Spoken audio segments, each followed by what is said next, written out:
நாளிலும் கூட தேவனுடைய வார்த்தை பேசுவதற்கு ஆண்டவரிடம் கொடுத்த கிருபைக்காய் நான் நன்றி செலுத்துகிறேன். பேசுவதற்கு முன்பதாக தலைகளை தாழ்த்தி உருண்டுவிடுமாய் செபித்து இந்த நாளில் ஒரு ஆத்ம பாரத்தோடு கூட இந்த நாளில் நம்ம எல்லோரும் ஆண்டவருடைய செய்தியை கேட்கும்படியாய் வந்திருக்கிறோம். இந்த நாளில் இவ்வளோ நேரமாய் பாஸ்டர் பேசி கொண்டிருந்தது, அநேகர் உள்ளங்கள் கேட்டுக்கொண்டிருந்தது. மலட்டாடுகளாய் வாழாதபடி ஆண்டவரே தேவனுடைய சித்தத்தை செய்கிறவர்களாய் நாங்கள் மாற ஆண்டவரே நீர் எங்களை எடுத்து பயன்படுத்துங்க. ஆண்டவரே போதும் ஆண்டவரே, நாங்கள் எங்களுக்காய் ஓடின நாட்கள் போதும், சுயமாய் வாழ்ந்த நாட்கள் போதும். ஆண்டவரே எங்கள் வாழ்க்கையில் நீங்கள் எவ்வளோ நன்மை செய்திருக்கிறீங்க.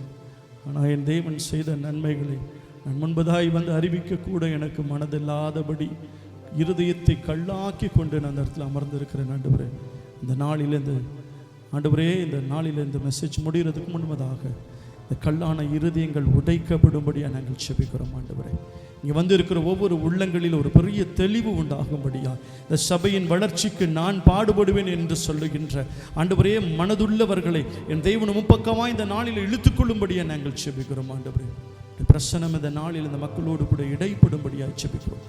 மனுஷனாகி என்னை நீர் மறைத்து ஆண்டவரே நீர் இந்த நாளில் வெளிப்படும்படியாக நாங்கள் செபிக்கிறோம். ஆண்டவரே என்னோடு பேசும் தெய்வமே, என்னோடு பேசும் தெய்வமே,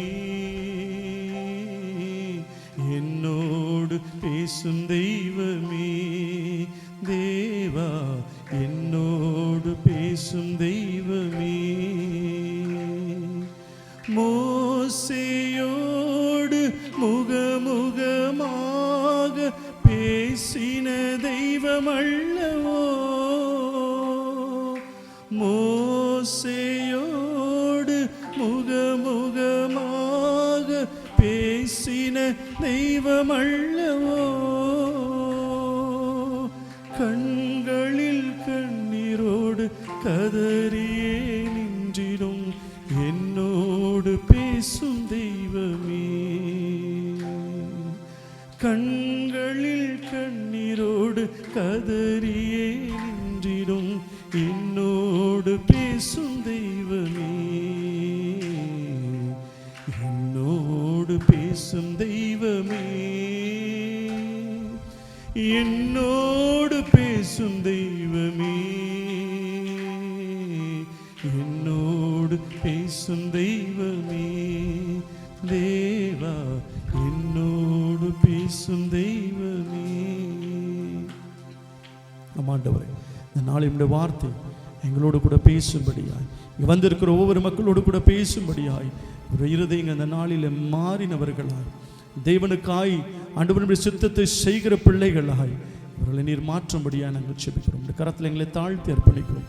இயேசுவின் நாமத்தில் செபிக்கிறோம் நல்ல பிதாவே. இந்த நாளிலும் கூட ஆண்டோடைய வார்த்தையை பேச வேண்டும் என்று நினைக்கும் பொழுது ஆண்டோடைய சித்தம் இந்த நாளில் அந்த வார்த்தையை பேச வேண்டியது பாஸ்டரையா பேசும் பொழுது தான் எனக்கு அது ஊர்ஜிதமானது. அவர் முதலாவது கேட்ட ஒரு கேள்வி, நீங்கள்லாம் எத்தனை பேர் ஆத்துமாக்களை இந்த நாளில் கொண்டு வந்திருக்கிறீர்கள் என்று கேட்டாங்க. ஆனால் ஒருவரும் கை தூக்க ஆள் இல்லை. அதே போல் எவ்வளோ பேர் சாட்சி சொல்ல வருவீங்கன்னு சொன்னார், அதுக்கும் ஒருவரும் ஆள் இல்லை. எல்லாரும் அமைதலாய் அமர்ந்திருக்கிறதை நான் மாத்திரமல்ல தேவனும் மேலிருந்து பார்த்து கொண்டு இருக்கிறார். அவர் ரொம்ப வருத்தத்தோடு கூட இன்னைக்கு அநேக காரியங்களை நம்மளோடு கூட பேசுகிறார். ஒரு கிறிஸ்தவன் என்று சொல்லும் பொழுது உங்கள் வாழ்க்கையில் ஒரு மாற்றத்தை ஆண்டவர் ஒவ்வொரு நாளும் எதிர்பார்க்கிறவராக இருக்கிறார். இன்னைக்கு பார்த்தீங்கன்னா சபைகள் இன்னைக்கு வளர்ச்சி அடையாமல் இருப்பதற்கு ஒரு முக்கிய காரணம் யார் என்று சொன்னால் நீங்களும் நானும் தான். Search is not a place for worship. சபை என்பது, சபை ஆராதனை என்பது ஆண்டவரை ஆராதிப்பதற்கு மாத்திரமல்ல, இதை முக்கியமான ஒரு காரியம் என்னது என்று சொன்னால் நீங்களும் நானும் மாறுதல் அடையக்கூடிய ஒரு இடமாய் இந்த சபைக்கு. இன்னைக்கு எல்லாரும் சர்ச்சுன்னு சொன்னால் எப்படி பார்க்குறாங்கன்னா அது ஒரு பெரிய ஒரு பில்டிங்காக பார்க்குறாங்க. அங்கே நல்ல சேர்ஸ்லாம் போட்டிருக்குதா, நிறைய கலர்ஃபுல் லைட்ஸ். நீங்கள் நிறைய சபைகள் எல்லாம் போய் பார்த்தீங்கன்னா பயங்கரமான லைட்டிங்லாம் போட்டிருப்பாங்க. ஆனால் அந்த இடத்த தேடி அநேக மக்கள் ஓடிக்கொண்டு இருக்கிறார்கள். அவங்க அதை தான் அது பயங்கரமாக பார்க்குறாங்க. மியூசிக்லாம் வச்சுட்டு ஒரு கொயர் டீமெல்லாம் வச்சு பயங்கரமாக பாடுறாங்க. இன்னைக்கு இதுதான் என் உலகம் விரும்புகிறது. ஆனால் தேவன் விரும்புகிற காரியம் என்ன தெரியுமா? உங்களுக்குள்ளேயும் எனக்குள்ளேயும் என்ன மாற்றம் வந்தது என்பது தான் முக்கியமாக இருக்கிறது. நான் இத்தனை வருஷமாய் நான் ஆலயத்திற்கு வந்து கொண்டிருக்கிறேன். நான் இத்தனை வருஷமாய் அந்த தேவ மனுஷனுடைய வார்த்தையை கேட்டு கொண்டிருக்கிறேன். ஆனால் என் வாழ்க்கையில் என்ன இல்லை, மாற்றங்கள் இல்லை. என் வாழ்க்கையில் ஒரு மாற்றமும் இல்லை. நான் இருந்தபடியே நான் இருக்கிறேன். ஆனால் சில பேரெல்லாம் பார்த்தீங்கன்னா ஆவிக்குரிய ஜீவிதத்தில் பாஸ்டர் சொன்னது போல் அவர்கள் மேலோங்கி போய் கொண்டிருக்கிறார்கள். அவர் அடுத்த படிக்கெல்லாம் தேவை. ஆனால் அவருடைய வாழ்க்கையை நீங்கள் உற்று கவனித்து பார்ப்பீர்கள் என்று சொன்னால் அவர்கள் கர்த்தருக்கு விருப்பமான காரியத்தை செய்வதில்லை. தேவனுக்கு ஆலோசனை சொல்லக்கூடியவர்களாய் அவர்கள் மாறிக்கொண்டிருக்கிறார்கள். இப்படிப்பட்ட காரியங்கள் தான் அந்த நாளில் நடந்தது. தேவ தூதர்கள் ஆண்டவருக்கு விரோதமாய் பேசினது போது கர்த்தர் அவர்களை கீழே தள்ளினார். இந்த நாளில் அநேகர் தள்ளப்பட்டதற்கு ஒரு முக்கிய காரணம் என்னவென்று சொன்னால், நான் ஆண்டவருக்கு மேலாக ஆலோசனைகளை என்னால் சொல்ல முடியும், நான் அறிவில் விருத்தி அடைந்தவன், நான் பேசினால் ஆண்டவர் என்னோடு கூட பேசுவார் என்று சொல்லி நீங்கள் செயல்பட்டு கொண்டிருக்கிற காரியத்தை ஆண்டவர் இந்த நாளில் உங்களுக்கு சுட்டி காட்டும்படியாய் நீங்கள் தேவனுடைய சித்தத்தை செய்கிறவர்களாக இருப்பீர்கள் என்று சொன்னால் கர்த்தர் உங்கள் வாழ்க்கையில் பிரச்சனைகளை அனுமதிக்கவே மாட்டார். அப்போ என் வாழ்க்கையில் பிரச்சனைகள் வருது, என் வாழ்க்கையில் துன்பம் வருகிறது என்று சொன்னால் எனக்கும் தேவனுக்கும் உள்ள உறவுக்கு மத்தியில் இன்னொருவன் கிரியை செய்து கொண்டிருக்கார் என்ற அர்த்தம். இந்த நாளில் உங்கள் வாழ்க்கையை நீங்கள் மாற்றுவீர்கள் என்று சொன்னால் கர்த்தர் உங்கள் வாழ்க்கையை எடுத்து உங்களை எடுத்து பயன்படுத்த நல்லவர்கள். இந்த நாளில் என்னுடைய தலைப்பு என்னவென்று சொன்னால், சுவிசேஷ பணியும் சீஷராக்கப்படுவதும். நான் இந்த ஆலயத்திற்கு வந்து கொண்டிருப்பது இங்கே உட்கார்ந்து வார்த்தைகளை கேட்டுக்கொண்டிருப்பதற்கு மாத்திரமல்ல, நான் தேவனுடைய ஊழியத்தை செய்கிறவர்களாய் இங்கே இருக்கிற ஒவ்வொருவர்களும் மாறினால் மாத்திரம்தான் இந்த சபை வளர்ச்சி அடைய முடியும். இது தேவன் இந்த நாளில் இந்த வார்த்தை உங்களுக்கு தான் பேசிக்கொண்டிருக்கின்றார். இங்கே வந்திருக்கிற இத்தனை வருடமாய் வந்துட்டு இருக்கிற இங்கே எல்லாரும் மற்றவர்களை பார்த்து நம்ம என்ன பண்ண போகிறோம், சோர்ந்து போயிருக்கிறோம். எனக்கு இந்த சபையில் ஊழியம் செய்வதற்கு எனக்கு ஒன்றுமே இல்லையே, எனக்கு சான்ஸ் கொடுக்கறதே இல்லையே, பாஸ்டரையா மட்டும்தான் பேசணும், ஆல்வின் பிரதர் தான் பேசுவாங்க, லீனா சிஸ்டர் மட்டும்தான் பேசணும், இப்படி குறை கண்டுபிடித்தவர்களாக இல்லாதபடி ஆண்டவரே நான் உம்முடைய ஊழியத்தை செய்வேன். ஒரே ஒரு வார்த்தை சொன்னாங்க பாஸ்டர் ஐயா, ஊழியத்துக்கு அவங்க போன வாரத்தில் ஒரு கால் கொடுத்தார் எல்லாருக்கும். என்ன தெரியல கால்னா, நீங்கள் போய் சுவிசேஷத்தை அறிவித்து ஒரு ஆட்களை கொண்டு வார்கள் என்று சொன்னாங்க. இதுவும் ஊழியம் தானே? ஏன் ஆண்டவர் கொடுத்த ஊழியத்தை எந்த ஊழியமாலும் செய்யலாமே. ஆனால் இன்னைக்கு அப்படிப்பட்ட ஒரு காரியம் நமக்குள்ள இல்லை. நாம் இங்கே வர்றது எல்லாமே எதற்குனா மற்றவர்களை குறை கண்டுபிடிப்பதற்காக. ஆண்டவர் முதலாவது வெறுக்கத்தக்க ஒரு முக்கியமான காரணம் என்ன தெரியுமா? மற்றவர்களை பார்த்து குறை பேசுவதை இந்த நாளையோடு நீங்கள் நிறுத்த வேண்டும். நீங்கள் எப்பொழுது இந்த காரியத்தை மாற்றிக்கொள்கிறீர்களோ அப்பொழுதுதான் தேவனுடைய கிரியைகள் உங்களில் வெளிப்பட ஆரம்பிக்கும். அப்போ மற்றவர்களை நான் குறை சொல்லிக்கொண்டே இருந்துட்டு, இவங்க சரியில்லை பிரதர், அவங்க சரியில்லை, இந்த பாஸ்டர் என் வீட்டுக்கு வந்து ஜோம் பண்ணல, இவங்களுக்கு தான் முக்கியத்துவம் கொடுக்குறாரு, அவங்களுக்கு தான் முக்கியத்துவம் கொடுக்குறாரு. நான் என் தேவனுக்காக என்ன செய்தேன்? மற்றவர்கள் பாஸ்டர் இன்னைக்கு இருப்பார், பாஸ்டர் போயிடுவார், ஆல்வின் பிரதர் போயிடுவார், எல்லாரும் போயிடுவாங்க. ஆனால் கர்த்தர் ஒன்றை கேட்பா, சரி நீ குறையா சொல்லிட்டு வந்தியப்பா, நீ எனக்கா என்ன செய்தா என்று கேட்கும் பொழுது வெறுங்கையோடு நான் நிற்கிறேன் ஆண்டவர் என்று சொல்லாதபடி நீங்கள் தேவனுக்காய் எழும்பி பிரகாசிக்கிறவர்களாய் இந்த நாளில் நீங்கள் மாறவிட. அப்போ கர்த்தருடைய வேலையை நான் செய்ய வேண்டும் என்று சொன்னால் 3-4 முக்கியமான காரியங்கள் என்னன்னா, நாம் எல்லோரும் என்ன செய்ய வேண்டுமாம்? இணைந்து தேவனுடைய ஊழியத்தை செய்ய வேண்டும். நம்பர் 1. செகண்ட் என்னன்னா, பொறாமையான குணம் எனக்குள்ள இருக்கக்கூடாது. தேவனுடைய வார்த்தையை கேட்பது மாத்திரமல்ல, அவருடைய வார்த்தையை கேட்ட நான் மற்றவர்களுக்கு அந்த வார்த்தையை போய் சொல்ல வேண்டும். 4வதாக, தேவனுடைய சமூகத்தில் இருக்கிற நாம் உண்மையோடு உத்தமத்தோடு தேவனுக்காய் ஆண்டவருடைய சன்னிதானத்தில் நிற்கிறவர்களாய் நீங்கள் மாறும் பொழுது கர்த்தர் உங்கள் வாழ்க்கை. நான் உங்களுக்கு சேலஞ்ச் பண்ணுறேன் இந்த நாளில், கர்த்தருக்காய் எழும்பி பிரகாசிக்கிறவருடைய வாழ்க்கையில் கர்த்தர் அவர் நல்லவராக இருக்க. யாராவது ஒருவர் எடுத்து மார்க் 1:17 வசனத்தை வாசிங்களேன். மார்க் 1:17. இயேசு அவர்களை நோக்கி, என் பின்னே வாருங்கள், உங்களை மனுஷரை பிடிக்கிறவர்கள் ஆக்குவேன் என்றார். ஆமென். இங்க பாத்தீங்கன்னா ஆண்டவர் ஊழியத்தை மாத்திரம் செய்ய தேவன் இந்த உலகத்திற்கு வரல. நம்ம படிச்சுட்டு போவோம்.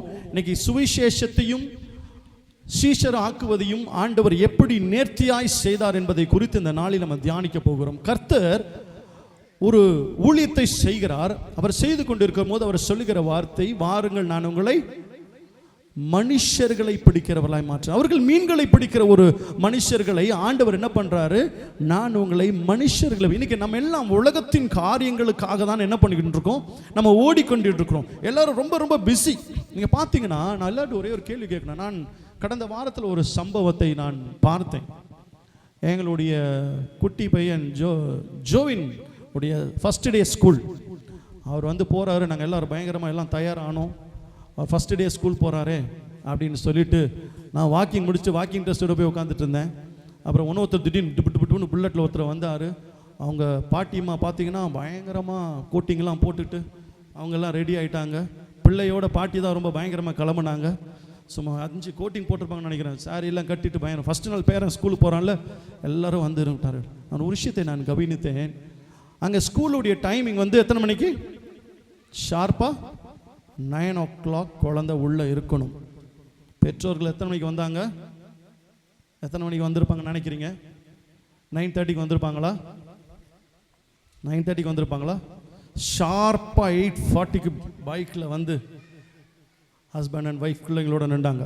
நான் இவர்களை மாத்திரம் நான் பார்க்கல, அங்கே அநேக பெற்றோர்களை நான் பார்த்தேன். அவங்க எல்லாம் வாகனத்தில் வசனங்கள் போட்ட வண்டி வந்தது, அநேக காரியங்கள் வந்து எல்லாரும் வந்து காரில் வந்து எல்லாம் இறங்கி பிள்ளைகளை கொண்டு வந்து வேக வேகமாய் அந்த டைமில் வந்து கொண்டு வந்து விட்டு கொண்டிருந்தார்கள். நான் பார்த்து கொண்டு இருக்கும் பொழுது ஒரு காரியத்தை கவனித்து, ஆண்டவரே, இந்த பிள்ளையை கொடுத்தது நீர், இந்த பிள்ளையை உருவாக்குனது நீர், இவர்களுக்கு ஆசீர்வாதத்தை கொடுத்தது நீர்.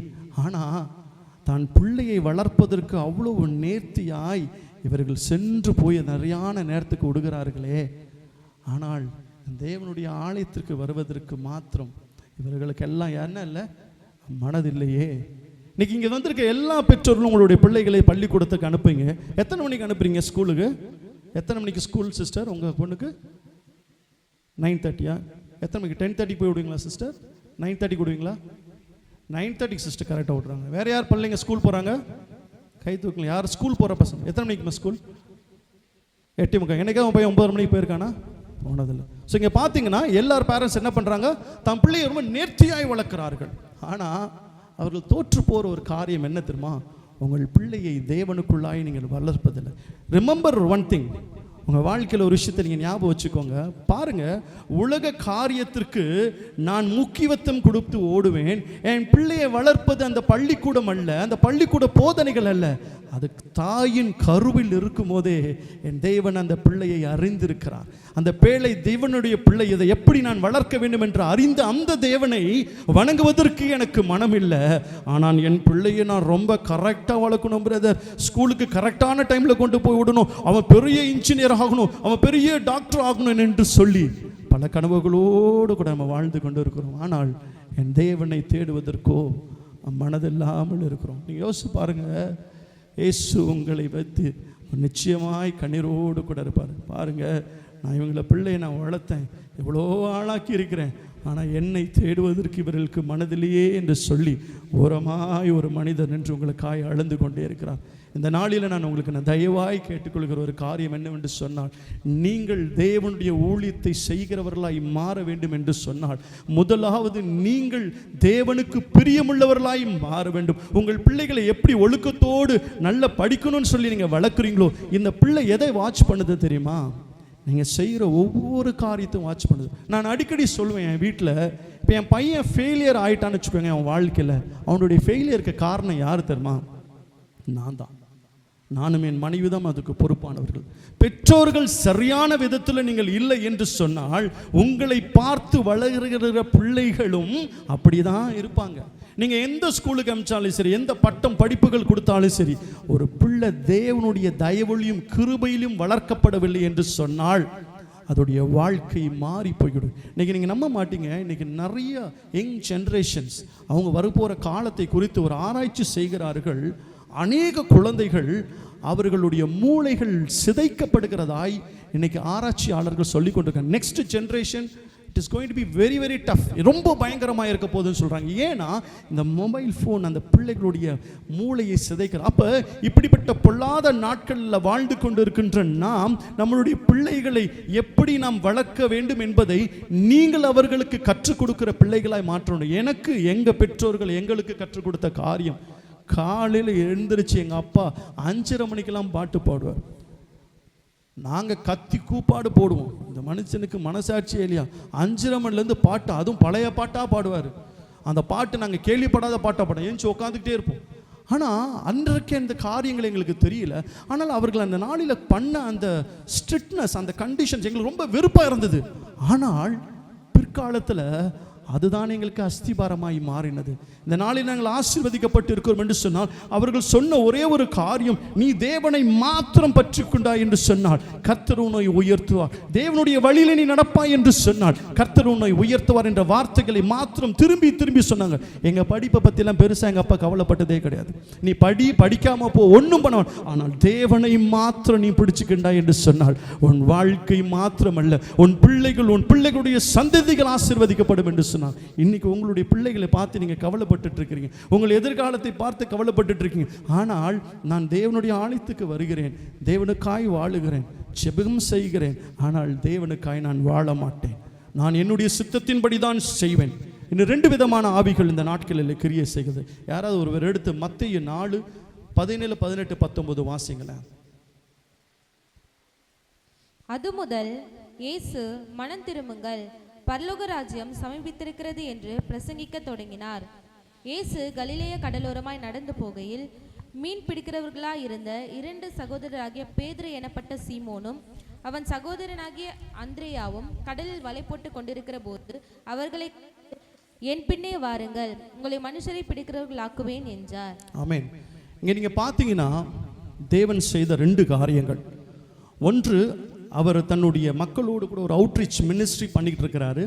அநேகர்களுக்கு பரலோக ராஜ்யம் சமீபமாக இருக்கிறது என்று சொல்லி அவர் தேவனுடைய வார்த்தைகளை, வசனங்களை அநேகருடைய இருதயத்தில் போட்டு கொண்டு இருந்தார். அன்னைக்கு அநேகர் அமர்ந்து தேவனுடைய வார்த்தையை கேட்டுக்கொண்டிருந்தார்கள். ஆனால் அதே சமயத்தில் அவர் செய்கிற ஒரு காரியம் என்னவென்று தெரியுமா, எனக்கு பின்பதாய் இந்த ஊழியத்தை செய்ய வேண்டும் என்பதற்காக அவர் ஊழியர்களை உருவாக்கி கொண்டிருந்தார்கள், சுவிசேஷர்களை உருவாக்கி கொண்டிருந்தார்கள், அவர்களை சீஷராக்க வேண்டும் என்று நினைத்தார்கள். இன்று நான் இந்த ஆலயத்துக்கு இத்தனை வருடமாய் நான் வந்து கொண்டிருக்கிறேன், நான் ஒரு விசுவாசியாவே உட்கார்ந்துருக்கணும்னு நினைச்சா நீங்கள் கடைசி வரைக்கும் விசுவாசியாக தான் இருக்க வேண்டும். இந்த விசுவாசிகள் தேவனுடைய வார்த்தையை பிரசங்கிக்கிறவர்களாய் நீங்கள் மாற வேண்டும். நீங்கள் எப்பொழுது அந்த மாற்றங்கள் உங்கள் வாழ்க்கையில் வருகிறதோ அன்றுதான் சபை வளரும்.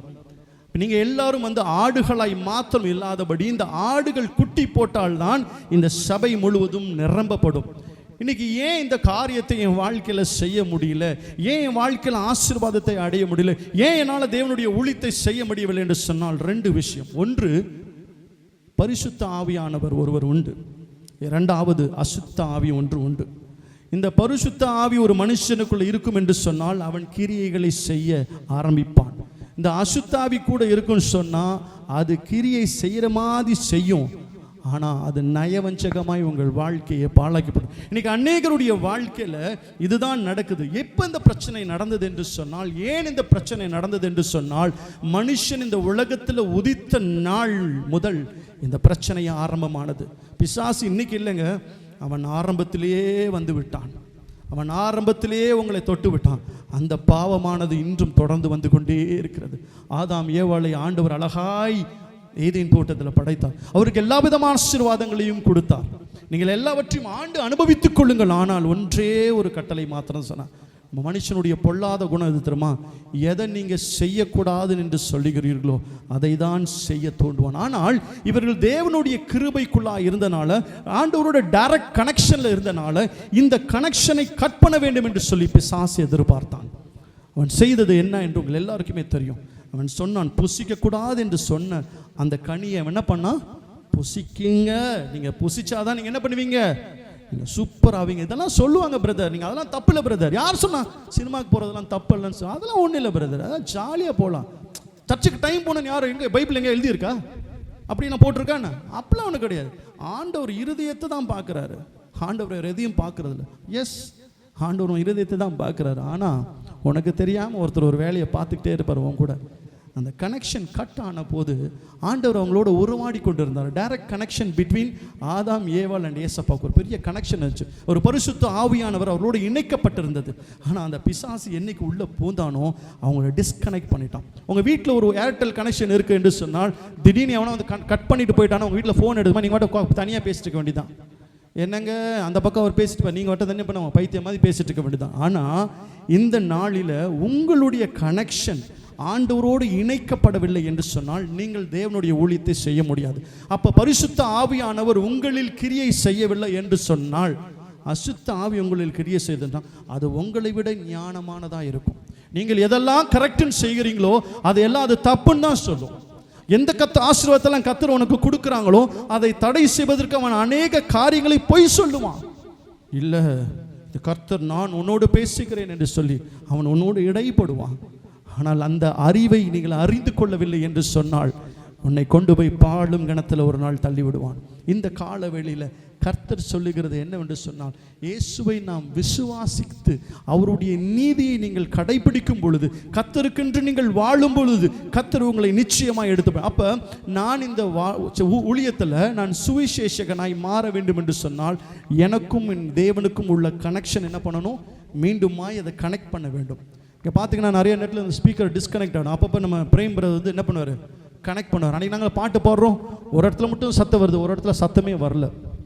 இந்த மூமெண்ட் தே கனெக்ட், சபை முழுவதுமாய் அந்த சந்தோஷங்கள் நிறைவாக இருந்தது. நீங்கள் நம்மளுடைய வாழ்க்கையில் ஆசீர்வாதங்களையும் பிரச்சனைகளையும் கொண்டு வருகிற பிசாசை நீங்கள் டிஸ்கனெக்ட் பண்ணிவிட்டு நீங்கள் ஆண்டவரோடு கூட நீங்கள் கனெக்ட் பண்ணும்போது உங்கள் வாழ்க்கை ஆசீர்வதிக்கப்படும் என்று சொல்லி நீங்கள் வேதாகமத்தில் 365 இடத்துல ஆண்டவர் ஒரு காரியத்தை மீண்டும் மீண்டும் மீண்டும் மீண்டும் சொல்கிறார். என்ன தெரியுமா? டு நாட் பி அஃப்ரைட், நீங்கள் பயப்படாதீர்கள் என்று சொல்லுகிறார். நீங்கள் நம்முடைய வாழ்க்கையில் அநேகருடைய வாழ்க்கையில் பிரச்சனை என்ன தெரியுமா? பயம். எதை எடுத்தாலும் பயம். ஒரு சின்ன வியாதி வந்துருச்சுன்னா பிசாசு செய்கிற இதெல்லாம் நங்க செய்கிறதில்ல, பிசாசு செய்கிற அவன் என்ன பண்ணுவான்? அவனை அப்படியே கூட்டிகிட்டு போவான். தம்பி மொபைல் எடுப்பா, என்ன நடி என்னன்னு செக் பண்ணி பாரு.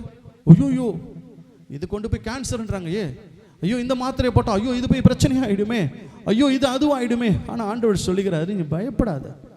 அப்போ பயப்படாதனுங்கன்ற வார்த்தை உங்களுக்கு சொல்லப்பட்டும் நம்மளுடைய இருதயம் என்ன பண்ணுது என்று சொன்னால் அது பயந்து கொண்டே தான் இருக்கிறது. என் வாழ்க்கை முழுவதும் பயம், என் வாழ்க்கை எல்லா நேரங்களிலும் எனக்கு பயம். ஆனால் கர்த்தர் சொல்லுகிற ஒரு வார்த்தை பாருங்க, 365 நாள் இங்கே காலையில் எந்திரிச்ச உடனே சொல்ல வேண்டிய முதல் வார்த்தை என்ன தெரியுமா? ஆண்டவரே நான் பயப்படாமல் கலங்காமல் இருப்பேன் ஆண்டவரே. ஏனென்று சொன்னால் நீர் என்னோடு கூட இருக்கிற தேவன் ஆண்டவரே. இம்மட்டும் நீர் என்னை வழிநடத்தி வந்த தேவன், இனியும் நீர் என்னை வழிநடத்த வல்லவராக இருக்கிறார் ஆண்டவரே. நான் பயப்படாமலும் கலங்காமல் இருப்பேன். என்ன பிரச்சனைகள் வந்தாலும், என் வாழ்க்கையில் என்ன தோல்விகள் வந்தாலும், யார் என்னை ஆண்டவரை நெகட்டிவ் கொடுத்தாலும் சரி, நான் உம்மை மாத்திரம் சார்ந்திருப்பேன் என்று சொல்லுகிறவர்களாய் நீங்கள் மாறும் பொழுது கர்த்தர் உங்களை ஆசீர்வதிக்கிறவர்களாய் மாற்றுவார். யாரோ ஒருத்தர் மார்க் 16:15 வாசிங்களேன்.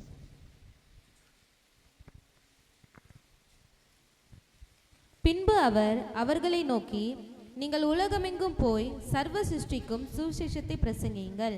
ஆமென். இங்க பாத்தீங்கன்னா இயேசுவோடு கூட சீஷர்கள் கூட இருந்தார்கள். அவர்கள் இயேசுவை விசுவாசித்தது மாத்திரமல்ல, அவருடைய பின்பற்றினவர்களாய் மாறினார்கள். இன்று நம் தேவனுடைய வசனத்தை கேட்பவர்களாய் மாத்திரமல்ல, தேவனுடைய சித்தத்தை நிறைவேற்றுகிறவர்களாய் நாம் மாறும் பொழுது இந்த சபை முழுவதுமாய் நிரப்பப்படும். அப்ப நான் தேவனுடைய சித்தத்தை நிறைவேற்றுவதற்கு நான் என்னெல்லாம் ஆண்டவரை நான் செய்யணும்? பரிசுத்த ஆவி என்னிடத்துல வர வேண்டும்.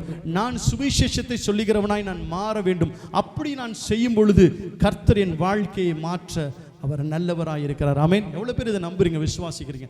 கர்த்தர் இந்த சபையை வளர்க்க வேண்டும் என்று சொன்னால் நான் தேவனை விசுவாசிக்கிறவனாய் மாத்திரமல்ல, அவரை நான் உண்மையாய் பின்பற்றுகிறவர்களாய் நான் மாற வேண்டும்.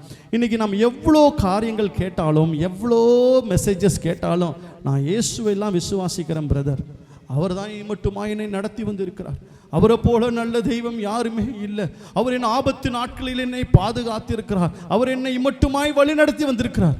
ஆனால் அவரை நான் விசுவாசிக்கிறேன், அவளை பின்பற்ற மாட்டேன். ஏன்னா எனக்கு நிறைய வேலை இருக்குது. எனக்கு Monday to Friday I am very very busy.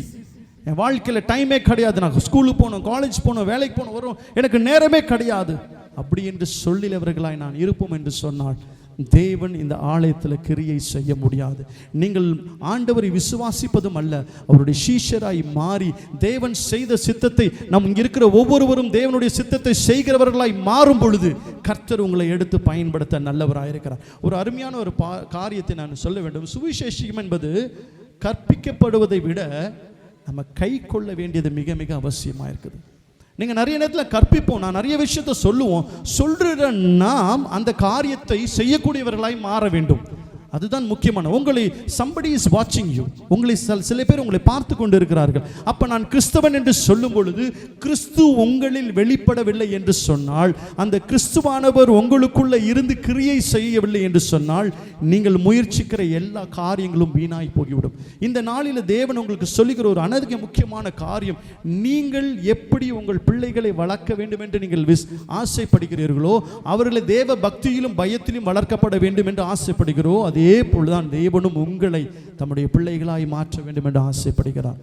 இந்த காலை வேளையில் நீங்கள் ஆண்டவருக்கு உங்களை ஒப்பு கொடுக்கிறவர்களாய் கர்த்தருடைய சித்தத்தை செய்வதற்கு நீங்க பார்த்தீங்கன்னா, ஆரம்ப நாட்களில் நீங்க அநேகர் எனக்கு தெரியும், அவர்கள் செய்த ஊழியத்தை நான் இன்றும் நான் நினைவு கூறுகிறேன்.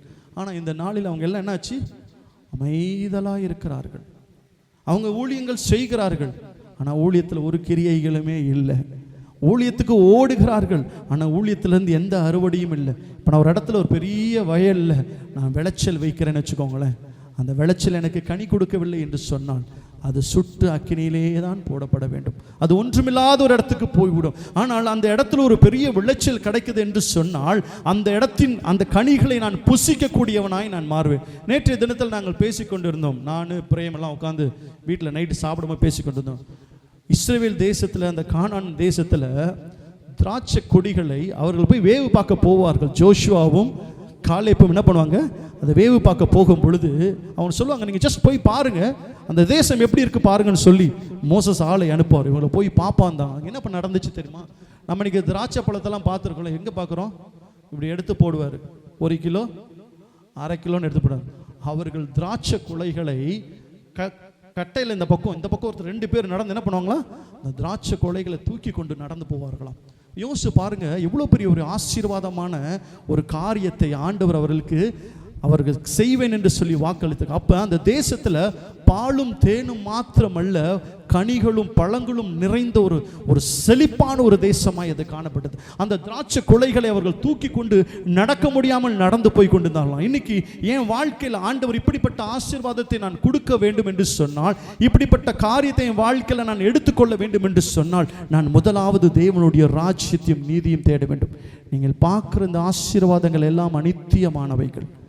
நம்ம பார்க்கிற காரியங்கள் எல்லாம் அநித்தியமானவைகள். நான் அடிக்க என் பிள்ளைங்கிட்ட ஒரே ஒரு காரியத்தை நான் மீண்டும் மீண்டும் சொல்லுவேன், நீங்கள் இருக்கிற இந்த வீடு, நீ இருக்கிற இந்த காரு, இதெல்லாம் உலக பிரகாரமான காரியங்கள். இதெல்லாம் நம்மளை விட்டு ஒரு நாள் போய்விடும்.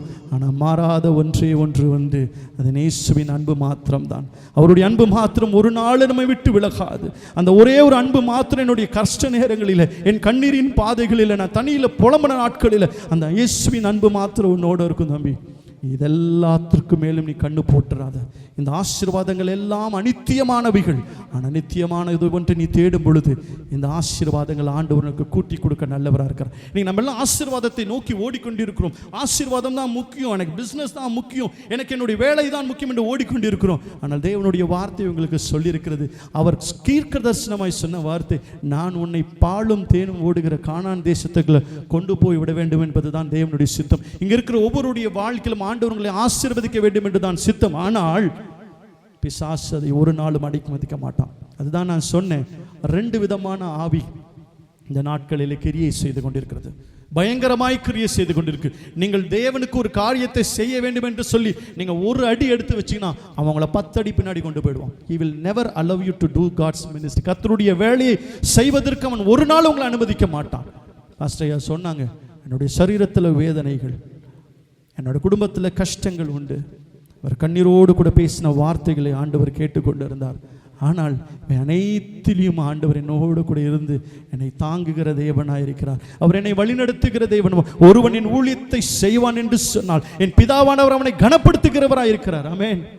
உங்களுக்கும் அதே ஆசீர்வாதத்தை கொடுக்க ஆண்டவர் நல்லவராக இருக்கிறார். நீங்கள் தேவனுடைய ஊழியத்தை செய்ய வேண்டும் என்று சொல்லி நீங்கள் முற்படும் பொழுது பிசாசு சோதனையை கொண்டு வருவான். ஆனால் கர்த்தர் உங்களை எல்லாவற்றிலும் இருந்து அவர் உங்களை விடுதலை செய்ய அவர் நல்ல தேவனாக இருக்கிறார். இந்த காலவெளியில் ஆண்டவரின் சபை இப்படி வரியமையாய் காணப்படுகிறது. ஆண்டவர், நான் பெற்ற சந்தோஷத்தை, என் வாழ்க்கையில் தேவன் கொடுத்த சந்தோஷத்தை மற்றவர்களுக்கு போய், சுவிசேஷம் என்றால் என்ன தெரியுங்களா?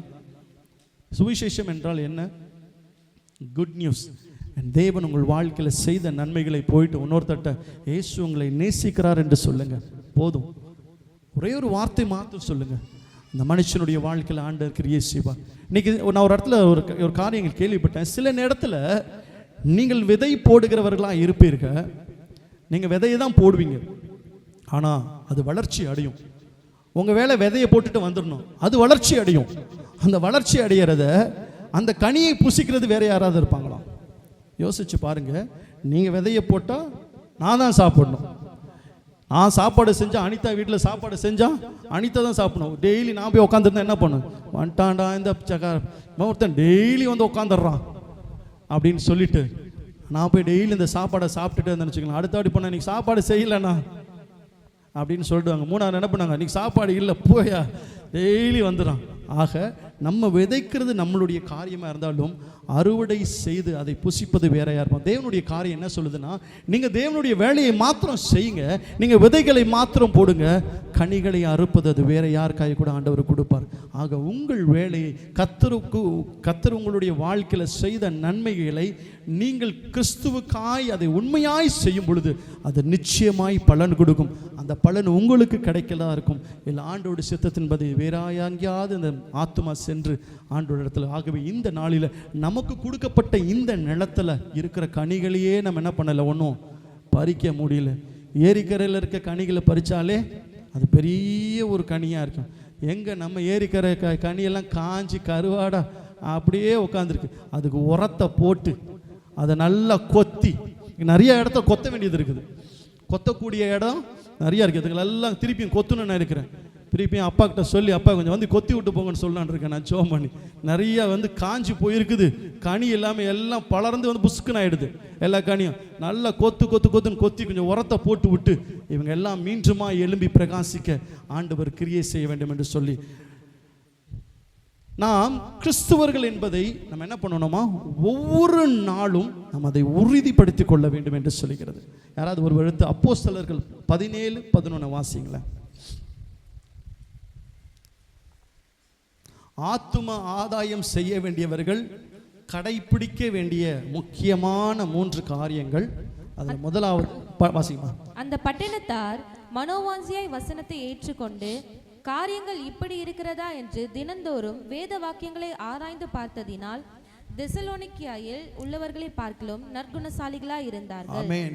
நீங்க கவனிச்சு பார்த்தீங்கன்னா, அவர்கள் தேவனை அறிந்ததுனால, தேவனுடைய வாழ்க்கையில் ஆசீர்வாதம் கொடுப்பதினால அவர்கள் வேதத்தை ஆராய்ந்து அறிந்தவர்களாய் அவர்கள் இருந்தார்கள் என்று பார்க்கிறோம் இந்த தெசலோனிக்கேயர்கள்.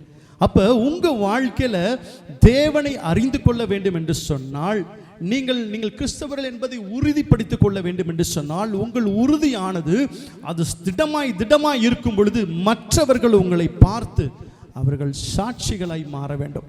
ஒரு கிறிஸ்தவன் என்று சொன்னால், இவன் என்னடா இவ்வளோ பிரச்சனைகள் வருது, இவ்வளோ போராட்டங்கள் வருது, இவ்வளோ அவமானங்கள் வருது, இவ்வளோ நிந்தைகள் வருது, ஆனானவன் மகிழ்ச்சியோடு தேவனை ஆராதித்துக் கொண்டே இருக்கிறானே, இவன் எப்படிப்பட்டவனோ என்று சொல்லக்கூடிய ஒரு சூழ்நிலையை நீங்கள் முதலாவது உருவாக்கணும். ஐயோ இந்த பொம்பளையா, எப்பா பச்சாரிடா, அது வாயை திறந்தா கூவந்தான். இப்படிப்பட்ட ஒரு எடுத்துக்காட்டு உங்க வாழ்க்கையில் இருக்கும் என்று சொன்னால், நீங்கள் தேவனுடைய சுவிசேஷத்தை அறிவிக்க முடியாது. தேவனுடைய சுவிசேஷத்தை நான் அறிவிக்க வேண்டும் என்று சொன்னால், முதலாவது உங்கள் வாழ்க்கையில் உங்களுக்குள்ள ஒரு சாட்சி உள்ள வாழ்க்கை நீங்கள் வாழ வேண்டும். நீங்கள் குறை குற்றங்களை பார்த்து கொண்டே வாழ்வோம் என்று சொன்னால் உங்கள் வாழ்க்கையில் என்ன பண்ண முடியாது, மாறவே முடியாது. மாரியம்மா இருந்தால் பிரோஜனமே இல்லை. மாரியம்மா மேரியம்மா ஆயிடுவாங்க. ஆனால் வெரி சாரி அம்மா, அவங்க ஒன்றும் மேரியம்மா ஆகலை, அவங்க ஒன்றும் மாரியம்மாவாக தான் இருக்கிறாங்க. அப்போ வாழ்க்கையில் எப்படி ஆண்டவர் உங்கள் வாழ்க்கையில் கிரியை செல்ல முடியும்? நீங்கள் எப்படி மாரியம்மா போய் மேரியம்மா பற்றி பேச முடியுமா? முடியாது. அங்கே என்ன அது உத கொடுத்து ஆண்டவர் அனுப்பிச்சுட்டார். ஆகவே உங்கள் வாழ்க்கையில் நீங்கள் பார்த்தீங்கன்னா வந்து அவர் பேர் பீட்டர்னு வச்சுருப்பார், ஆனால் வாயா திறந்தால் ஃபுல்லாக பீட்டர் தான். இப்படிப்பட்ட காரியங்கள் ஆண்டவர் என்ன பண்ணல, நம்மக்கிட்ட எதிர்பார்க்கவில்லை. நீங்கள் உண்மையான கிறிஸ்தவர்களாய் முதலாவது நீங்கள் மாற வேண்டும். ரெண்டாவது, சில இடங்களில் இந்த சபைகளில் பேசப்படுகிற ஒரு முக்கியமான காரியம் வந்து இந்த ட்ரெஸ் கோட். நீங்கள் எங்கே போகிறீங்களோ அந்த இடத்துக்கு ஏற்றபடி என்ன பண்ணணுமா, உங்களுடைய ட்ரெஸ் கோட் இருக்கணும். தேவனோட ஊழியத்தை செய்ய போவது உங்களோட ட்ரெஸ் கோடு எப்படி இருக்க வேண்டும் என்பதை நீங்கள் சரியாய் தேர்ந்தெடுத்து செல்ல வேண்டியது அவசியமாக இருக்குது. மூன்றாவது, தேவன் நீங்கள் பேசுகிற வார்த்தைகளில் கிரியை செய்ய வேண்டும் என்று சொன்னால் உங்களுக்கு மிக மிக முக்கியமான ஒரு தகுதி என்னவென்று சொன்னால் ப்ரேயர் அண்ட் பைபிள் ரீடிங். எத்தனை பேர் வீட்டில் குடும்ப ஜெபம் இருக்குது? எத்தனை பேருடைய வாழ்க்கையில், தனிப்பட்ட வாழ்க்கையில் வேத வாசிப்பும் ஜெபமும் இருக்கிறது? கையை தூக்கிற சொல்ல போகிறான் அப்படின்னு சொல்லுவேன். கையை தூக்காமே நிறைய பேர் தூக்கிட்டு இருக்காங்க. ஆமேன். அவங்களுடைய வாழ்க்கையில் எல்லாம் கர்த்தர் ஆசீர்வதிக்க அவர் நல்லவராக இருக்கிறார். யாருடைய வாழ்க்கையில் வேத வாசிப்பு இருக்கிறதோ, யாருடைய வாழ்க்கையில் பைபிள் ரீடிங் இருக்குதோ, கர்த்தர் அவங்களுடைய வாழ்க்கையை என்டையராக சேஞ்ச் பண்ணுறார். நான் இந்த சொல்கிற காரியத்தெல்லாம் நீங்கள் சடைப்பிடித்து பாருங்கள். நமக்கு டைம் இல்லைக்காது, நமக்கு ரொம்ப பிஸி தான். பாலில் நைட் வரைக்கும் 11 மணிக்கு, 12 மணிக்கு, 1 மணிக்கு, அப்புறம் 1:30 மணிக்கு, 2:30 மணிக்கு சீரியல் பார்க்குறவங்க தான். ஆனால் இவை அனைத்தை காட்டிலும் கர்த்தர் உங்கள் மீது நல்லவராக இருக்கிறார். உங்களை மட்டுமாய் காத்து வழி நடத்தி வந்திருக்கிறார். உங்களுடைய பிரச்சனைகளில் எத்தனை ஆபத்துகளிலிருந்து உங்களை பாதுகாத்து வந்திருக்கிறார். அந்த ஆண்டவரை தேடுவதற்கு எனக்கு மனதில்லாமல் இருந்தது என்று சொன்னால் தேவன் உங்கள் மீது வருத்தப்படுகிறவராக இருக்கிறார். இந்த காலையில் வேதனையோடு கூட கர்த்தர் உங்களை பார்த்து சொல்லுகிற ஒரு காரியம், நீங்கள் தேவனுக்காய் எழும்பி பிரகாசிக்கிறவர்களாய் நீங்கள் மாறும் பொழுது, கர்த்தருடைய சித்தத்தை நீங்கள் செய்யும் பொழுது, கர்த்தர் உங்களுக்காய் வைராக்கியமாய் உங்கள் பிரச்சனைகள் வரும் பொழுது அவர் வேகமாய் ஓடி வருவாராம். ஒரு பாட்டு ஒன்று இருக்கிறதுல, இந்த பாட்டை மறந்து போச்சு எனக்கு. ஆத்திரமாய் வந்து தப்பிப்பார். என்ன பாட்டு அது? டக்கு ஞாபகம் வரல. என்ன பாட்டுமா அது? ஆத்திரமாய் வந்து தப்பிப்பார். ஓகே. அந்த போல ஆண்டவர் உங்களுடைய வேதனையான சூழ்நிலைகளில், நீங்கள் கண்ணீர் விட்டு அழுகிற சூழ்நிலையில் ஆண்டவர் ஒரு நாள் உங்களை கைவிட மாட்டார். இவன் என்னுடைய பிள்ளை, எனக்காய் செபிக்கிற ஒரு மகனாக இருக்கிறான், எனக்காய் தேவனுடைய ஊழியத்தை செய்கிறவனாக இருக்கிறான். இவனுடைய வாழ்க்கையில் பிரச்சனைன்னு வந்துச்சுன்னா முதலாவது அவங்க சொந்தக்காரன் வரானாலையும் ஆண்டவர் முன்பதாய் வந்து நிற்பார். நேற்று தினத்தில் என் மகன் ஒரு சூப்பரான ஒரு இது போட்டு கொண்டு இருந்தான். நீங்கள் நம்ப மாட்டீங்க, எனக்கு இந்த கையெல்லாம் புல் அரிச்சு போச்சு. ஒரு படம் பார்த்துட்டு இருந்தோம், டேவிட் ஆஃப் ஹவுஸ்ன்னு சொல்லி ஒரு படம் பார்த்துட்டு இருந்தோம். அதில் எல்லாரும் பின்னாடி நின்றுட்டு இருப்பாங்க, சவுலு கிவுலு எல்லாம், அந்த டோட்டல் அந்த போர் வீரர்கள் எல்லாம் பயந்து போய் கோலியாத்துக்கு பயந்துட்டு இருப்பாங்க. அந்த சின்ன பையன் அந்த கோல் எடுத்துட்டு ஓடி வரான், வேகமாய் ஓடி வரான். அவன் அந்த கோலியாத்தை அந்த ஈட்டி எடுத்து அவன் மீது எறிகிறான். ஒவ்வொரு ஈட்டியும் தப்பித்து வந்து அவன் அப்படியே விழுகிறான். ஆனால் அவன் என்ன சும்மா சொல்கிறான், அங்கே இருக்கிற போர் வீரர்களை பற்றி, உங்களுக்கெல்லாம் மானம் ஈடம் சூடு சொல்ல, நீங்களாம் ஆம்பளைங்க தானா? ஒருத்தன் என் தேவனை நிந்தித்து கொண்டு இருக்கிறான், என் தேவனை அவமானப்படுத்திட்டு கொண்டு இருக்கான், என் தேவனை தூஷிக்கிறான், அவன் அடிக்கிறவங்களுக்கு தைரியம் இல்லையான்னு சொல்கிற ஆள் எப்படித்தமா இருக்கான்? இப்படி இருக்கிறான், ஒல்லி குச்சி மாதிரி இருக்கிறான். ஒரு சாதாரண ஒரு வாலிப பையன், ஒரு 21 இயர்ஸ் ஏஜ் உள்ள ஒரு பையன், அவன் பார்க்குறான், என் தேவனையாடா பேசணும்னு சொல்கிறான். அவன் போய் ஓடுறான், அந்த கவுலத்து போய் ஓடி கிட்ட போகிறான். அவங்க எல்லாம் ஆச்சரியமாக பார்க்குறாங்க, அந்த டோட்டல் டீமே ஆச்சரியமாக இருக்குது.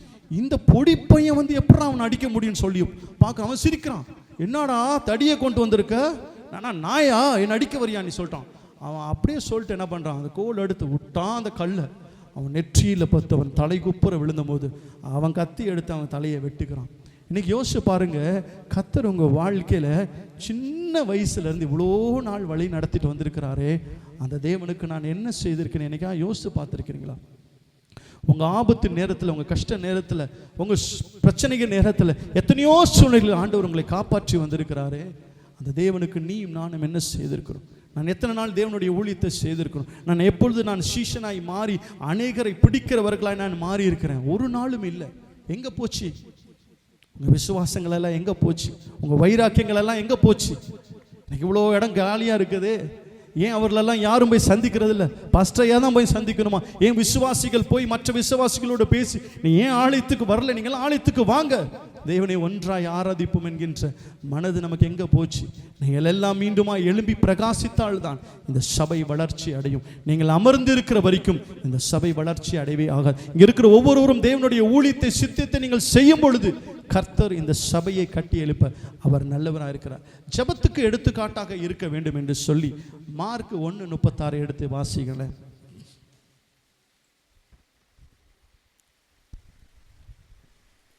சீமோனும் அவனோடே இருந்தவர்களும் அவரை பின்தொடர்ந்து போய் அவரை கண்டபோது, உம்மை எல்லாரும் தேடுகிறார்கள் என்று சொன்னார்கள்.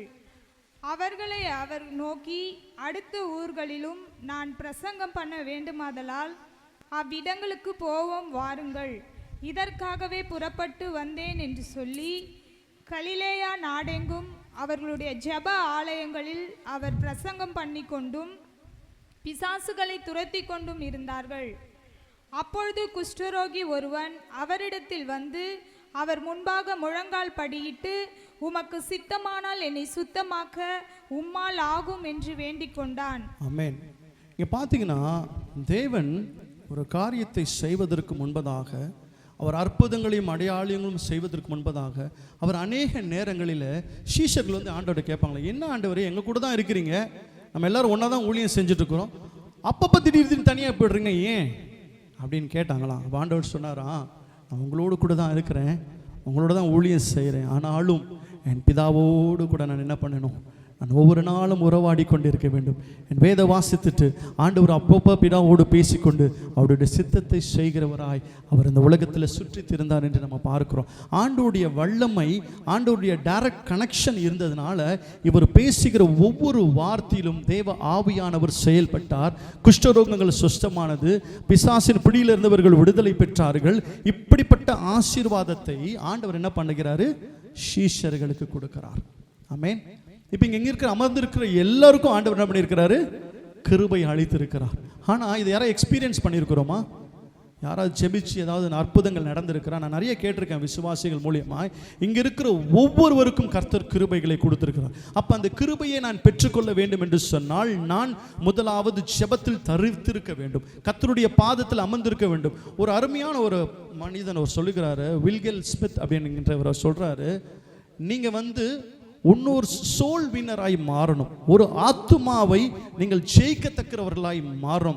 இப்போ நீங்கள் ஜெபம் பண்ணவில்லை என்று சொன்னால் அது எப்படி இருக்கும் என்று சொன்னால், நீங்கள் வந்து ஜெபிக்காதவருடைய வாழ்க்கை எப்படின்னா அது ஒரு டெட் பாடி போன்று இருக்குதான். டெட் பாடினா எப்படி இருக்குங்க? எத்தனை நாள் டெட் பாடியை வீட்டில் வச்சுருக்கலாம்? டெட் பாடின்னு என்ன சொல்லலாம்? நீ பார்த்தீங்கன்னா, ஃபார் எக்ஸாம்பிள் நான் என்ன தான் சொல்லிக்கணும், வேற யோசனை வம்பாயிடும். நான் மறித்து போயிட்டேன்னு வச்சுக்கோங்களேன், என் வீட்டில் என்ன பண்ணுவாங்க, பெட்டி எடுத்து வச்சுருவாங்க. அப்போ நம்ம எல்லாரும் என்ன கேட்போம், என்ன பிரதர் பாடி வந்துருச்சா, ஆல்வின் பிரதர் வந்துட்டானா கேட்க மாட்டாங்க, என்ன கேட்பாங்க, பாடி வந்துருச்சா, எத்தனை மணிக்கு பாடி எடுப்பீங்க? அப்போ ஒரு மனுஷன் மரித்து விட்டான் என்று சொன்னால் அவன் பெயர்கள் முதல் கொண்டு அழிக்கப்படுகிறதா. யோசிச்சு பாருங்க.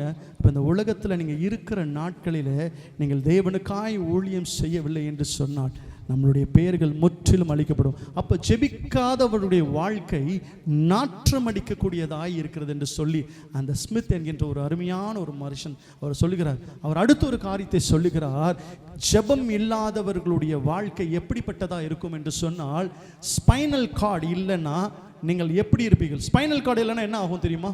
உங்களால் என்ன பண்ண முடியாது, பாரங்களை சுமக்க முடியாது, உங்களால் நடக்க முடியாது, நீங்கள் பெட் ரெஸ்டடாக மாறிடுவீங்க, படுத்த படுக்கையாக தான் இருக்கணும், சாகிற வரைக்கும் படுத்த படுக்க தான். எனக்கு தெரிஞ்ச ஒரு நண்பர் இருந்தார் ஹைதராபாத்தில், அணுக்கு நல்லா தெரியும். அவர் ஆஃபீஸில் ஒர்க் பண்ணிட்டு இருக்கும் பொழுது என்ன ஆச்சுன்னா, அவர் கம்ப்யூட்டரில் ஒர்க் பண்ணிட்டு திடீரென்று அந்த சேர் அப்படியே நவந்து போயிடுச்சான். இவருக்கே கொஞ்சம் ப்ராப்ளமாக தான் இருக்கும். அவருடைய ஃப்ரெண்டுக்கு ஆன கதை, அந்த சேர், அந்த மூவிங் சேர் இருக்குது தெரியுமா, அதில் திரும்பி அப்படி உட்காரப்போ அந்த சேர் விலகிடுச்சான், அப்படியே கீழே விழுந்தார். அவ்வளோதாங்க, அவர் வாழ்க்கை அன்றிலிருந்து மரண பரியந்தம் பெட்டட் ஆகிடுச்சு. ஸ்பைனல் கார்டு உடஞ்சி டாக்டர் சொல்லிட்டாங்களா, இனி இவர் என்ன பண்ண முடியாது, உட்கார்றதுக்குரிய சான்ஸே கிடையாது, மரண பரியந்தம் அவர் படுத்து தான் இருக்க வேண்டும் என்று சொல்லி. யோசிச்சு பாருங்கள், ஒரே ஒரு செகண்ட் உங்கள் வாழ்க்கை நீங்கள் நல்லா நினச்சிருக்கோம், நான் நல்லா இருக்கேன், ஆசீர்வாதமாக இருக்கிறேன், எனக்கு எல்லாம் இருக்குது, ஏன்னா யாரும் ஒன்றும் பண்ண முடியாது, நான் பெரிய ஆள், எனக்கு பேங்க் பேலன்ஸ் இவ்வளோ இருக்குது, நான் வந்து பிஸ்னஸ் மேன், ஒரே ஒரு நொடி போதும். ஆனால் யோசிச்சு பாருங்கள், ஆண்டவர்களை மட்டுமாய் பாதுகாத்து வழி நடத்தி வந்திருக்கிறார். ஒரு அருமையான காரியத்தை மாத்திரம் சொல்லி தேவன் யார் என்பதை நீங்கள் அறிந்து கொள்ள வேண்டும் என்பதற்காக ஒரு அருமையான ஒரு வேடன் இருந்தான். அந்த வேடன் ஒரு குடும்பத்தின் கஷ்டத்தின் நிமித்தமாய் ஒவ்வொரு நாளும் சென்று காற்றுக்குள்ளே போய் வேட்டையாடி தன் பிள்ளைகளுக்கு உணவு கொடுத்தான். ஒரு நாள் அந்த பிள்ளைகள் ரொம்ப அழுந்ததான், ஒன்றுமே கிடைக்கவில்லை. அவன் பார்த்தான், எத்தனை நாளைக்கு சும்மா அந்த வேடை தடிச்சான், ஏதாவது ஒரு நல்ல பறவையை எடுத்து சிட்டியில் போய் நம்ம விற்றோம்னா நல்ல பணம் கிடைக்கும், கொஞ்ச நாள் பிள்ளைகளோட சந்தோஷமாக இருக்கலாமே என்று சொல்லி அப்படியே போனானா. போய் பார்த்தா அழகான ஒரு பெரிய மரத்து மேலே ஒரு கூடு கட்டப்பட்டு இருந்ததான். அந்த கூடில் 4 முட்டைகள் அப்படியே இருந்துச்சான். சரி, முட்டையை எடுத்தாது இன்றைக்கி ஆம்லேட் பண்ணி கொடுத்தலாமான்னு யோசிக்கும் போது அந்த 4 முட்டையும் குஞ்சு பொறிக்கிற நிலைமையில் இருந்துச்சான். சரி, அப்போ விட்டுலாம் அந்த முட்டையை. முட்டை பொறிச்சு அது குஞ்சு ஆனதுக்கப்புறமா அந்த குஞ்சு எடுத்துகிட்டு போய் விற்றோம்னா நமக்கு நல்ல பணம் கிடைக்குன்னு சொல்லிட்டு அந்த குஞ்சை அப்படியே அதில் வச்சுட்டு வந்துட்டானா. வீட்டுக்கு வந்து வெயிட் பண்ணிகிட்டே பார்க்குறான். அடுத்த நாள் போய் அந்த போய் குஞ்சு பொறிச்சிச்சான்னு போய் பார்த்தா அந்த குஞ்சு பொறிக்கிற நிலைமையில் அந்த முட்டைகள் கிராக் ஆகியிருந்துதான். அப்போ அவனுக்கு தெரிஞ்சு போச்சு, ஆஹா 1-2 நாளில் இந்த குழந்தை பிறந்துடும், அந்த குழந்தைய எடுத்துகிட்டு போய் விற்று ஒரு நல்ல பணம் சம்பாரிச்சலான்னு சொல்லியிருந்தான். நான் கடைசியாக என்ன பண்ணிட்டு அந்த குழந்தை அழகாய் பறந்துதான். அடுத்த வாட்டி போய் அந்த புறா குஞ்சுகளை எடுக்கலாம் என்று சொல்லி அவன் போகும் பொழுது அந்த புறா தாயிடம் பால் குடித்து கொண்டு இருந்ததான். ஐயோ குழந்தையா இருக்குதே, இந்த நாளில் பால் குடிக்கும் போது போய் என்ன பண்ணக்கூடாது, அந்த புறாவை நம்ம எடுக்கக்கூடாதுன்னு சொல்லிட்டு விட்டுட்டு வந்துட்டான். அது கொஞ்சம் வளர்ந்தோன்னே அதை எடுத்துகிட்டு போய் நம்ம விற்றுலான்னு சொல்லி அவன் வெயிட் பண்ணிட்டு இருந்தான். நான் திடீரென்று அவன் வீட்டில் அமர்ந்து கொண்டு இருக்கும் பொழுது ஒரு பயங்கரமான தீ எரிகிறதை பார்த்தானான். வேக வேகமாகி ஓடுகிறானான். ஓடி பார்த்தா எந்த மரத்தில் அவன் எடுத்து அந்த குஞ்சுகளை விற்று பெரிய ஆளாகி தன் பிள்ளைகளுக்கு செய்யலாம் என்று நினைத்தானோ அந்த மரத்தில் தான் தீ பற்றி எரிந்து கொண்டு தான் அங்கே மேலே இருந்த கூடு அப்படியே கீழே விழுந்து கடந்திருந்ததா. அந்த கூடை பார்த்த உடனே மனம் கசந்து, ஆண்டவரே இந்த 4 குஞ்சுகளும் அந்த தாயும் மரித்து போய் விட்டது என்று சொல்லி வேதனையோடு தானா அந்த இடத்துல அந்த கூண்டு இருந்தனால அந்த கூண்டை என்ன பண்ணான், அப்படியே எட்டி உதைத்தானோ. எட்டி உதைத்தப்போ அந்த புறா கருகிய நிலைமையில் அப்படியே உருண்டு கிடந்துச்சான். அதிலிருந்து பார்த்தா அந்த புறா அப்படி தூக்கினானா அதோடைய சிறகுக்குள்ள அந்த 4 குஞ்சுகள் மாத்திரம் அப்படியே உயிரோடு இருந்ததான். அதை எடுத்து கைகளை வைத்து அழுந்து கொண்டு இருந்தானா. ஐயோ, தன்னுடைய மரணத்தில் கூட தன் குஞ்சுகளை பார்க்கிறத அந்த புறா அதை என்ன பண்ணிச்சான், தன்னை மறித்தாலும் தான் மறித்தாலும் தன் பிள்ளை என்ன பண்ணக்கூடாது, ஒன்றும் ஆகிவிடக்கூடாது என்று சொல்லி தன் குஞ்சுகளை மாத்திரம் சிறகுக்குள்ளாய் வைத்து அதை காப்பாற்றியதான். இப்படியாக தான் ஆண்டவராக இயேசு கிறிஸ்து கூட உங்களை அநேக நேரங்களில் உங்கள் ஆபத்துகளில் பிசாசு உங்களை டார்கெட் பண்ண எல்லா நேரங்களிலும் அவர் தன்னுடைய சிறகுகளை உங்களை வைத்து கொண்டு மட்டுமாய் உங்களை வழி நடத்தி வந்து ஆண்டவர் இவ்வளோ நாள் நடத்தி வந்த தேவனை நான் மறந்து வாழ்வேன் என்று சொன்னால் நம்மளை போல நன்றி கெட்டவர்கள் இந்த உலகத்தில் யாருமே இருக்க முடியாது. ஆகவே தயவு செய்து நான் உங்களுக்கு ரொம்ப கனிவோடு நான் உங்களுக்கு கேட்க வேண்டியது என்னவென்று சொன்னால், நீங்கள் தேவனுடைய ஊழியத்தை செய்கிறவர்களாய் மாறுங்கள். கர்த்தருடைய ஆலயத்திற்கு நேரே பட ஓடி வந்து தேவனை நீங்கள் ஆராதிக்கும் பொழுது நான் சொன்ன எல்லா வார்த்தைகளையும் கர்த்தர் உங்கள் வாழ்க்கையில் செய்ய நல்லவராக. நீங்கள் மற்றவர்கள் மீது இருக்கிற பொறாமையான எண்ணங்கள் எல்லாத்தையும் விட்டுடுங்க.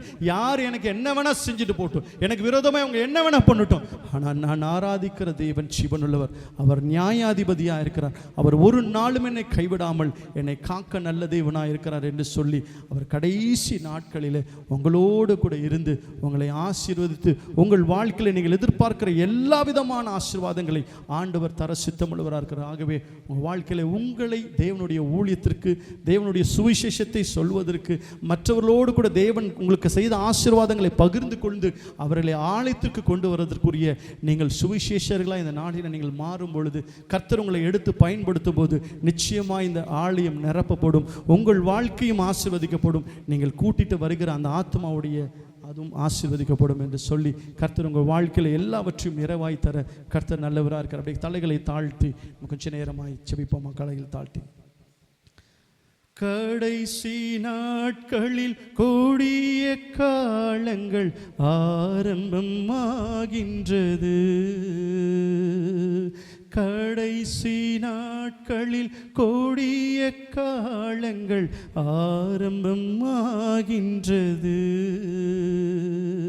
வேதனை இந்நாட்களாம், பெரும் சோதனை இந்நாட்களாம். பாவமில்லா மனிதர் பெரும் தீமைகளின் நாட்களாம்.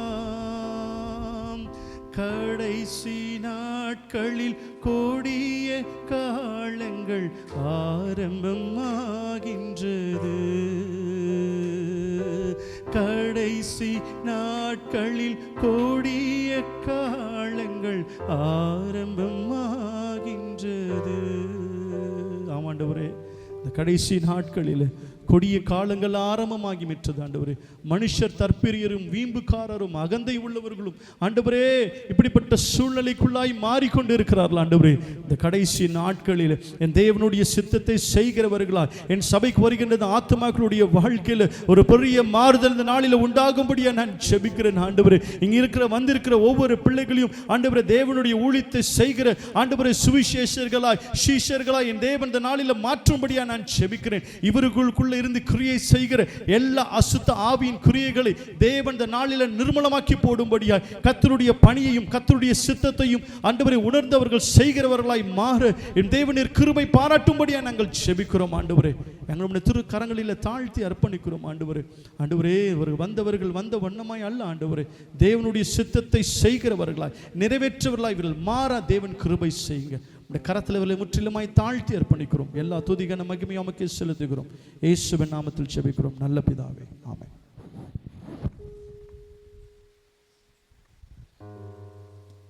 நம்முடைய கர்த்தராகிய இயேசு கிறிஸ்துவுடைய கிருபையும் பிதாவாகிய தேவனுடைய அன்பும் பரிசுத்த ஆவியினுடைய ஐக்கியமும் அன்பும் சமாதானமும் கேட்கப்பட்டதான தேவனுடைய வார்த்தையின்படியாய் கர்த்தருடைய சுவிசேஷத்தை அறிவிக்கிறதான ஜனங்களாய் கர்த்ததாமே நம்மளை ஆசீர்வதித்து இந்த உலகத்துக்கு வெளிச்சமாய் இருக்க கர்த்தர் கிருபை செய்வாராக. ஆமென், ஆமென், ஆமென்.